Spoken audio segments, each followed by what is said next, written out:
Parliament సమావేశాలు జరుగుతూ ఉన్నాయి.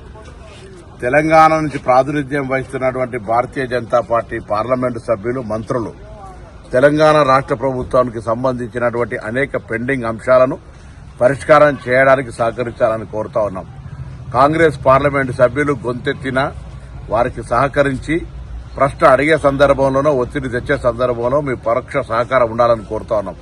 లేదా మీరే ప్రభుత్వంతో చర్చలు జరిపి తెలంగాణకు సంబంధించినటువంటి పెండింగ్ అంశాలు పక్కన ఆంధ్రప్రదేశ్ రాష్ట్రానికి అనేక సందర్భాల్లో అటు తుఫాన్ బాధిత ప్రాంతాలకు సంబంధించిన అంశాలకు సంబంధించి కావచ్చు, లేదా కేంద్రం నుంచి రావాల్సినటువంటి అనేక రకాల వాటాలకు సంబంధించిన విషయం లోపల తెలంగాణ వివక్షపూరితమైనటువంటి అంశాన్ని ఎదుర్కొంటా ఉంది.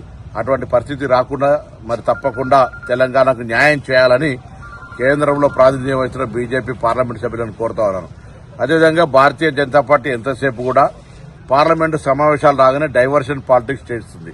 అందులో భాగంగానే 50 సంవత్సరాలు ఈ దేశాన్ని పాలించినటువంటి గాంధీ కుటుంబాన్ని బ్లేమ్ చేసేటువంటి కుట్రతోటి రాజకీయంగా అత్యున్నతమైన అధికారాలను ఇచ్చినటువంటి వాళ్ళు, ప్రాణత్యాగాలు చేసినటువంటి వాళ్ళు ఒకవేళ అవినీతికి పాల్పడదలుచుకుంటే ఇలా వారికి ఏం తక్కువ ఉండేటువంటిది కాదు.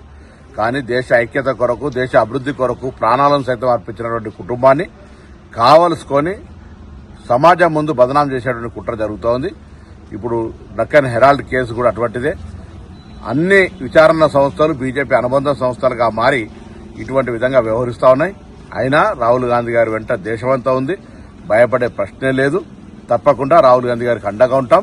బీజేపీ వేధింపులు, పార్లమెంట్ సమావేశాలు జరిగే సందర్భంగా డైవర్షన్ పాలిటిక్స్, బీజేపీ వైఫల్యాలు చర్చకు రాకుండా ఉండడానికి కొరకు ఈ కుట్ర జరుగుతోంది. ఇదే సందర్భంలో కేంద్ర ప్రభుత్వాన్ని, భారతీయ జనతా పార్టీని అడుగుతా ఉన్నా, రిజర్వేషన్లకు సంబంధించిన అంశం మీ దగ్గర పెండింగ్ ఉంది. స్థానిక సర్పంచ్ ఎన్నికలో బలహీన వర్గాలకు అన్యాయం జరిగిందనేటువంటి స్పష్టత మరి ప్రభుత్వం తరఫున అన్ని ప్రయత్నాలు చేసినప్పటికీ 50% అనేటువంటి బారికేడ్ ఉండడం వల్ల ఇబ్బంది కలుగుతా ఉంది.